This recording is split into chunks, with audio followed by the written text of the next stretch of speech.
మసాలా పెసరపప్పు పార్ట్ 2 చూసేయండి. జీలకర్ర తీసుకొని బాగా మెత్తగా దంచుకోవాలి. దాంట్లో వెల్లుల్లి కూడా వేసుకోవాలి. ఇప్పుడు మెత్తగా అయిన మిశ్రమాన్ని బాగా ఉడికిన పెసరపప్పులో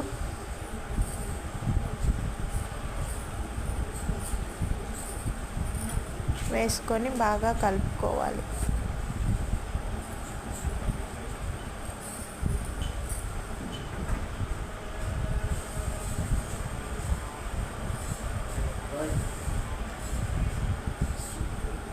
బాగా కలిపిన తర్వాత కాసేపు మూత వేసి ఉడకనివ్వాలి.